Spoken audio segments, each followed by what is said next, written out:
Hey everybody, it's your boy Dave here. Listen, I know I owe you all a video on Streamlights and Stryons, mounting options and differences between them, and I'm gonna get to that, I promise. I owe you all that video, I'm gonna do it. But I'm in an extremely fortunate position in life where because of my position in the company that I run, I get given a budget pretty often to play with new toys and see which ones we may want to incorporate in the company, give to officers, etc., etc. And when I have budget left over, as I often do, I buy knives for myself. I'm a big-time knife lover. I got tons and tons of knives.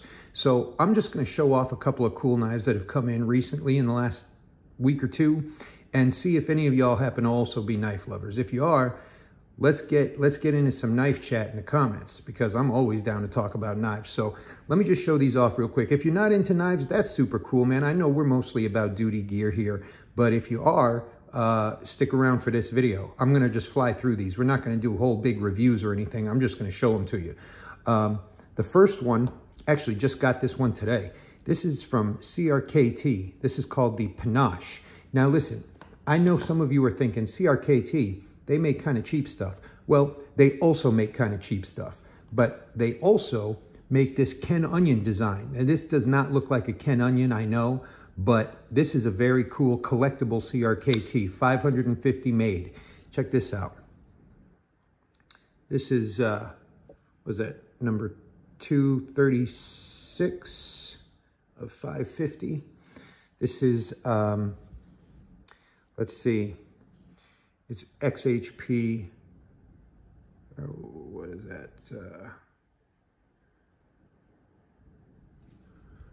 What is it? It's, yeah, XHP, CTS XHP steel. Ken Onion design, the Panache. This is a pretty sweet knife, actually, from CRKT. Oh, man, look, this is what happens when you try to watch through the viewfinder instead of paying attention to what you're doing. This might need a little bit of oil, but no, it's probably okay. I'm just not handling it right because I'm watching through a viewfinder. Anyway, pretty cool, the CRKT Panache. This is another extremely collectible Ken Onion design from CRKT. This is called the Motley. All titanium with carbon fiber inserts. This crazy recurve blade. This is a really, really cool blade. And this is made with Schleipner tool steel, which is pretty great steel. I think it's kind of equivalent to like M390. So this is actually made in Italy by Lion Steel, made by Lion Steel for CRKT. And this is a pretty sweet collectible knife too. 500 of these made as well. So let's see. Then I got something a little bit less collectible, but it was so big and ridiculous, I just had to pick it up. And you know what? The action is great. It's beautifully centered. This is called the Jumbones. Some of you probably know about the Crossbones, which is a much more reasonably sized knife, about like that. The Jumbones is massive. This is a 4.8 inch blade. And, you know, I think this is, it might just be Oz 8, or you know what? I'm not sure if it's Oz 8. It might be, I forget what kind of steel this is. Too many knives have come in recently. I've lost track of all this specs. But this is surprisingly sweet, actually. I was not expecting such a cool action on one of these knives. This is the first Crossbones or Jumbones that I've ever had. And I just finally wanted to try it. This thing is massive. It's a 6-inch handle with a 4.8 inch blade. That thing is ridiculous. It's really cool though. You know what? It's so skinny. You might actually be able to just slide that into like some molly webbing.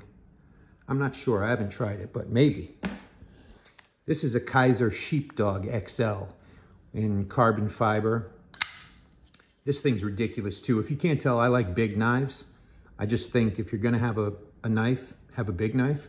It's 154 cm steel. This is pretty sweet actually. There's a great action on this too. I've been really happy with most of these. This is, I'm from Chicago originally, and this is the kind of thing you take into like the back of a restaurant and hold somebody's hand down on a wood block and solve some problems. I'm just kidding. I'm just kidding. I don't know of that ever happening. Just going to leave that right there and not talk about that anymore. This is a Spyderco military in full titanium with S30V steel. I've always wanted one of these militaries, and for all the Spydercos I have, I actually had just never picked up a military before. But once I found this in full titanium, this is not brand new. I got this off of eBay. It was listed as new, but somebody owned it first. Kept it, you know, like it was a safe queen. So it was pretty much kept in the box. It's pretty much new. It's got a really nice action, especially for Spydercos, which, you know, are not really intended to be flippers. They're, you know, they're more just open them, but this is pretty sweet. I'm not sure I would ever carry this, and I certainly have to unscrew that clip and switch it to tip up carry. But I'll do that at some point. I'm psyched to have this. The titanium is beautiful and smooth. Certainly nothing tactical about this, but it's a really nice knife. This is an old Kershaw. I'm a huge Kershaw collector, but you know what? Not current Kershaws, not the import Chinese Kershaws. I collect the old USA-made Kershaws from before zero tolerance existed, when Kershaw made all of their own high-end USA-made blades. This is called a BOA, and I think there were two versions of this. This is the S30. I think there might have actually been an S60 as well, which I do not own, but I do own the rainbow-colored version of this knife also. And this is a very cool knife. Is it, you know, it's like, it's speed safe. I'm not even sure that they called it. Yeah, they did call it speed safe. So this is spring assisted, but it's USA made with S30V steel. This is a pretty old model. You have to find these on eBay these days. These are not available, haven't been for quite a long time. I think this knife is maybe 20 years old. I think this was, I want to say BOA was Knife of the Year in 2000 or somewhere around there. Anyway, back before zero tolerance, when Kershaw made its own USA-made high-end stuff. This is pretty much my pride and joy of the last couple weeks. This is absolutely stunning. This is the Boker 2021, Boker Plus 2021 collection, Todd Rexford designed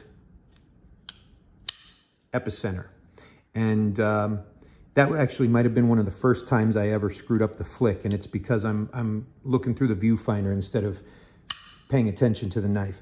This is absolutely gorgeous. This is a very limited edition too. I think there are only 500 made of these as well. This is all titanium frame and bolster with a marbled carbon fiber with a bronze anodized standoffs, pivot collar, and thumb stud. This is a 3.4 inch blade. This is M390 steel, designed by Todd Rexford. Some of you might know about the old Epicenters. In fact, if you scroll down in my videos, you'll see that I had one up until just the other day when my temper destroyed it because it was not working and there was no good fix for it. And oh man, did I bend the titanium lock bar. Knife's no good anymore. But this is absolutely gorgeous. I'm loving on this. It's just so smooth and just everything about it just feels right. It's really beautiful. Even the titanium pocket clip is great. This is also from Boker Plus. This is one of their out the front Kalashnikovs, which is pretty cool actually for, you know, just over $100 for an OTF. This is, I'm pretty happy with this. This is D2 tool steel. And, you know, you have to be careful with Boker. This is another one of those brands, kind of like CRKT, where you could certainly find the cheap Bokers, the cheap crappy Bokers, Boker Magnums and things like that. Boker Plus is a much higher end line of Bokers. The Boker Plus line are all pretty nifty, pretty nice, somewhat collectible, as in the case of that Epicenter, somewhat collectible knives. But this OTF is really pretty cool. I'm impressed with this. You can pick these up right now. These are available on all the usual suspect sites, Blade HQ, Knife Center. I think a lot of them have them. And fire's great. Hasn't misfired once yet. It's double action. And you can tell it's based on the Kalashnikov series. So this is really cool. I'm happy with this. It's pretty thin. It's got a nice feeling with all the finger jimping, and works great. Happy with that. This beast is also a Boker Kalashnikov, but this is a Blade HQ exclusive because it's ridiculously huge. This is the Boker Kalashnikov XXL. Now you want to see a slow action. I don't know if you can tell on video, but this thing takes its time. You know what? Let me stop lying.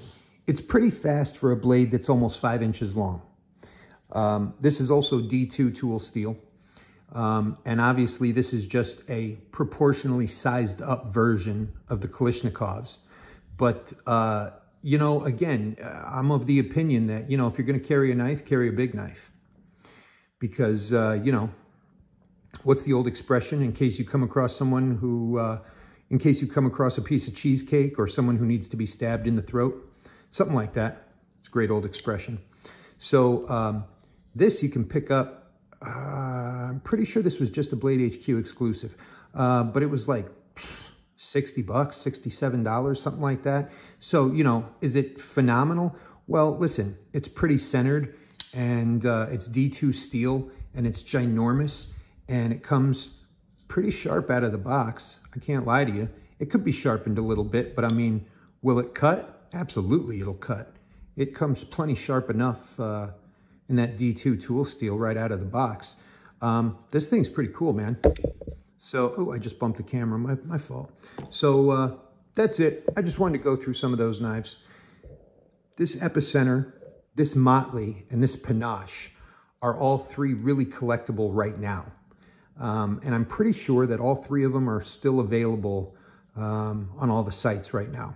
They're not cheap, but, you know, you get what you pay for. There's a lot of titanium. There's a lot of really high-end steels involved. You know, both of these are Ken Onions. That's a Todd Rexford. So, you know, you're paying for products from really high-end designers. And that's all. If any of you are into knives, let's talk some knives. Otherwise, I promise I'm going to get back to, you know what? I'll probably have that Stryon and Stinger video up for y'all maybe tonight, but I might have to go play with my dog for a while. So maybe tomorrow. We'll see what happens. We'll see if my dog is in a good mood and wants to hang out with me and kick it with me, or if she just looks at me and gives me a dirty look and goes back to sleep. That will kind of determine. So, all right, man. I hope y'all are having a good day and good shifts and staying safe. Watch your six. Talk to y'all in a minute.